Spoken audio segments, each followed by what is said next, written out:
Outgoing NDC government has described as regrettable statements by the NPP accusing the government of doctored documents submitted to it so far.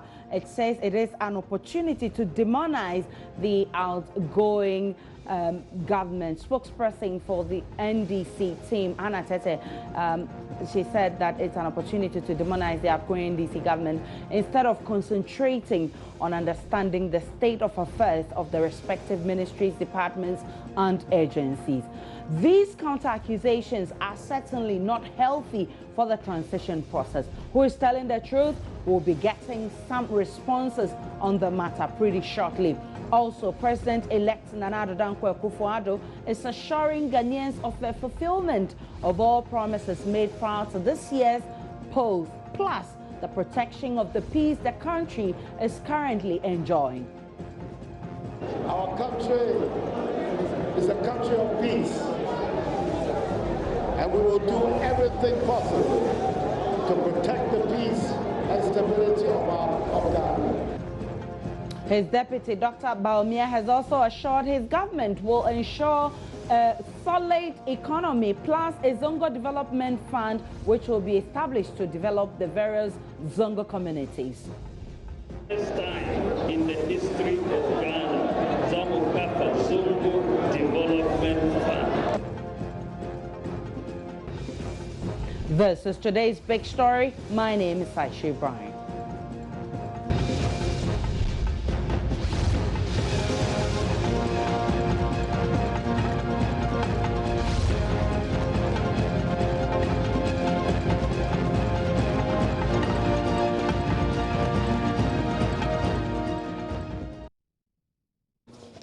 Spokesperson for the government transition team, Hannah Tete, in a statement explained the handing over notes for the various ministries, departments, and agencies were ready within the time frame required by the Presidential Transition Act 2012, Act 845. However, the ministers responsible for each sector ministry were required to sign the handing over notes before sending them to the office of the Administrator General. It adds that the last 2 months of the year have been a period of intense campaigning, and not all ministers had the opportunity to review the notes and sign them within the period defined in the law. That notwithstanding, the handing over notes, she says, are now all complete and are available to be handed over to the transition team of the president-elect. I must say that it's been difficult getting the transition team members from both sides to speak on the matter. We're still trying to reach Hannah Tete and Mustafa Hamid, who are spokespersons for the NDC and the NPP respectively. But as we try to get them, let me read portions of the statement that was released by the NDC government, signed by the spokesperson Hannah Tete. She says, members of the government's transition team are available for consultation and discussion with our counterparts on the other side in respect of any concerns they may have at any time. The committees that have been established under the provisions of the Act are required to work to ensure a smooth transition and are appropriate venues for discussions of any issues. Requests for discussions, information, clarifications can be made to the leadership of the transition team on the government side or directly to individual members of the team. And she says, we wish to assure the people of Ghana that on the side of the outgoing administration, we're ready to do everything necessary to ensure a smooth transition. And the statement further says, while there has been a mandate for the change of political leadership as a result of the outcome of the elections held on December 7, the government machinery and the institutions of government remain and continue their operations under the laws of our republic. Both sides of the transition team owe it to the people of Ghana to make our best efforts to work together to facilitate a peaceful transition. And the more we engage each other as opposed to engaging ourselves through the media, the better it will be for the success of the process that we are undertaking.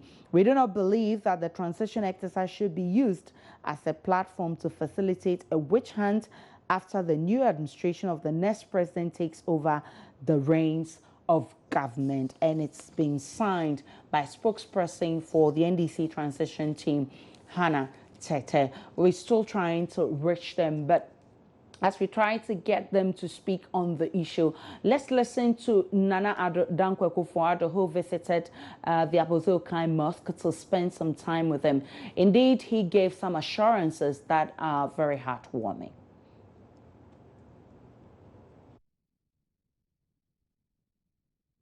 There are two things that I would like to say. One, our country is a country of peace, and we will do everything possible to protect the peace and stability of Ghana. And an important part of the peace of our country is the peaceful coexistence that has lasted for generations and generations between people of the Christian faith, like myself, and people of the Islamic faith, like Muhammadu Bawumia. That peaceful coexistence is something that is basic to the peace and stability of our country. And we pray to Almighty God, long may it continue. The second is that all the things I told the people of Ghana, that God willing, if they voted for me, that I will do, I want to assure you, we are going to do all the things that we said we're going to do.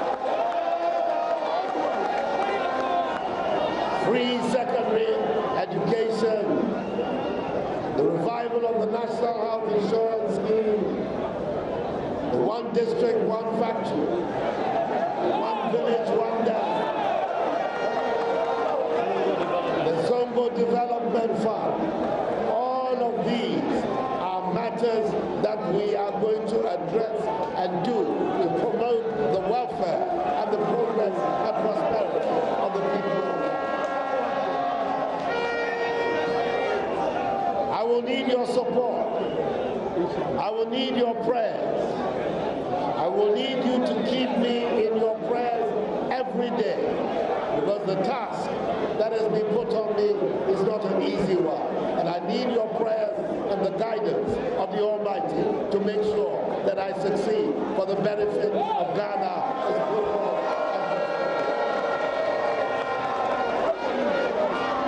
So I thank you very much. I thank you very much for coming in your numbers to support me today. By the grace of God, inshallah, I am not going to let you down or disappoint you. Thank you, and may God bless you. Let's do some analysis now. Dr. Edward Brenya is a governance analyst, and he joins us. He's with the University of Science and Technology. Good evening to you. Thanks for your time on today's big story. Good evening. Doc, the transition team has 6 weeks to complete its job in handing over to the incoming government.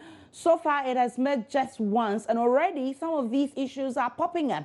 Are you worried about this situation? I think I'm very worried about what is happening, and I think to reiterate a statement that was captured in the statement released by the ruling government, that both parties owe it to the people of Ghana to ensure a smooth transition. I think that this should be what they keep at the back of their mind as they prepare to move Ghana ahead.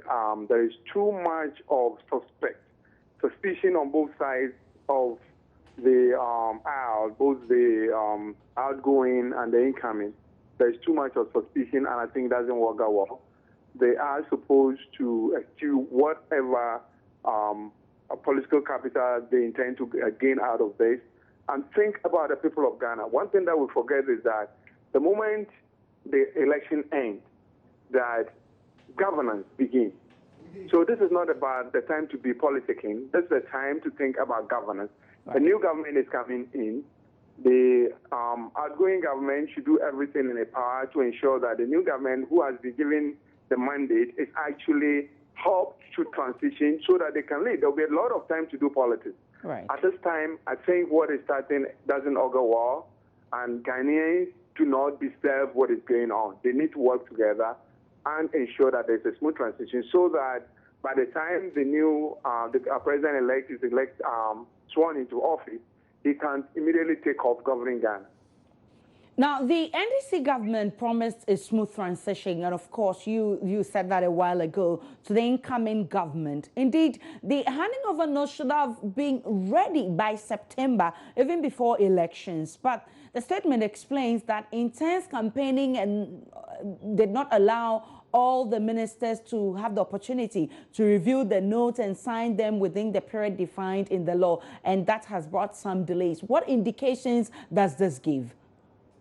I mean, that is very unfortunate. The statement that said an intense campaign, they did not cease to be ministers, even as they campaigned to retain power. They were supposed to have done the administrative work along with the campaigning. So it's very unfortunate that that would even be used as an excuse, because if indeed we are thinking, I think one of the things we can actually say was that maybe the outgoing government did not actually think of the possibility that it may lose the election. But I don't think it's an excuse to give. But whatever it is, we're at a position where this handing over notes needs to be ready. They need to hasten the process, get it ready. Then we are also begging the incoming government to sort of curtail the level of suspicion, work hand in hand with the outgoing government so that they can ensure a smooth transition. We don't want a situation where things would have to be done in haste or not done properly, so that at the end of the day, the new government assumes power, and all that we're going to hear is a lot of accusations that has always characterized a transition from one government to the other in the past. We've moved ahead from 92 to this point, and that was witnessed in the election that we had this year, which was totally different from all elections that we have had. Peaceful, well-managed, and we want to see that translate into the transition process. Well, there seem to be higher expectations for the incoming government. From where you sit, what will be your expectations of an Akufo-Addo-led administration? I think the Akufo-Addo-led administration would have to do well with how they manage this expectation. It is very interesting that a lot of things are being said that was not even mentioned in this year's manifesto of the NPP. It is embedded on the Akufo-Addo-led administration to be truthful with the people. One thing that I know the president would try, I suspect the president would try to do, was first of all try sort of ensuring some level of transparency, trying to make sure that people that they suspect might have misused and misappropriated government funds, finding a way to get that back. And then we're going to see this back and forth with the other side talking about vindictiveness, witch hunting. But at the end of it all, a government that will try in the nation state to keep the truth with the people, even though many of the promises cannot be fulfilled as they are said, and we may have to see a lot of some of it being reversed and explanation for why some of this cannot be fulfilled. But at the end of the day, I would expect that the president himself, whether or not his people would help him to achieve that, but the president himself want to sort of give Ghanaians the kind of leadership that is promised. That is a leadership that can sort of curtail corruption, which was one of the key messages of the NPP. Whether or not the people that surround him would allow that to happen is something that we need to watch and tell. But of course, they need to manage the expectation. Other than that, then it's going to have a great impact on the fortunes of the NPP. Well, many thanks to Dr. Edward Brenya, is a governance analyst and is with the Kumasi KNUST, and he's been speaking about how unfortunate it is for the transition team to be having problems such as what we're seeing now. He's also saying that the NPP government needs to really do its homework well, because there are higher expectations for that government. Let me also speak with Dr. David Agbe, who is also a governance analyst, who joins us, all right? And so we'll be trying to get him. I'm told he dropped off the line. We'll try and get him back. But the president-elect, Nana Akufo-Addo, when he met Muslims at the Abosokai Mosque today, was not there alone. He was there with his deputy, Dr. Mahamudu Bawumia, who's been praised for doing a lot to help the president-elect win elections. He also gave some assurances of a solid economy, and he also talks about building a Zongo fund to help develop the Zongo communities in Ghana. Let's listen to him and do some analysis after. First time in the history of Ghana, Zongo Development Fund. For the first time in the history of Ghana. Seeking the first budget from Nana Akufo-Addo by March of 2017. Seeking one budget in the Zamu Kafa Zongo Development Fund for the first time in the history of Ghana. Kuna aiki jiwa zamu yi sai ya matasan mu cikin Zongo su samu aiki su yi wanda suna yin business kuma sai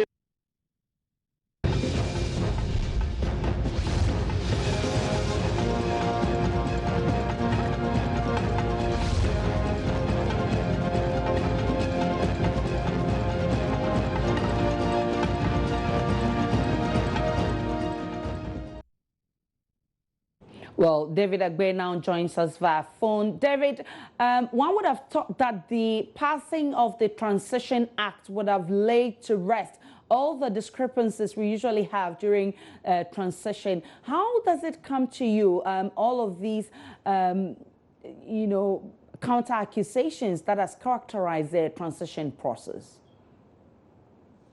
Aisha, it is expected that there will be some level of misunderstanding between the ruling government and the president-elect and its, you know, officials. We should understand that it is a political game, and so each and everyone has a certain reasonable level of interest. And so some of these things are not something that we should be surprised about it at all.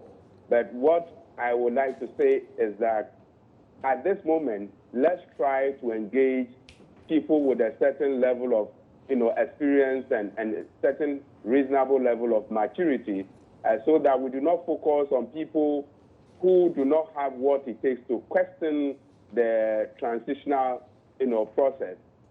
I think that we've come a long way as far back 1992 when we started these democratic, you know, processes. We have not had this transitional bill before. It is quite good now. We have the transitional bill at 845 now, which is quite instrumental in making sure that we have a very smooth, you know, transition between the president now and then the president-elect and other officials. And so now that there has been speculation here and there that the current government, one way or the other, may have misappropriated state funds and they are being corrupt and all kinds of accusations here and there. This is a process which is going to ensure that they transfer all state assets, all the administration to one political party. So some of these things are expected that it will happen, but then as to how best they are going to navigate to ensure that we have a very smooth transition is where some of us are calling for experience and mature, you know, people to be able to handle some of these things. And I think that the committee so far, I think that they are all mature people, and we believe that they will be able to execute their task so that at the end of the day, Ghanaians will realize that we are getting close to a certain reasonable level of maturity in our politics. Well, there are also signals that the NDC team did not meet their target of the deadline as provided by law of the transition notes that's supposed to be transferred to the incoming government, partly because the NDC thought it was going to retain power. What are your observations?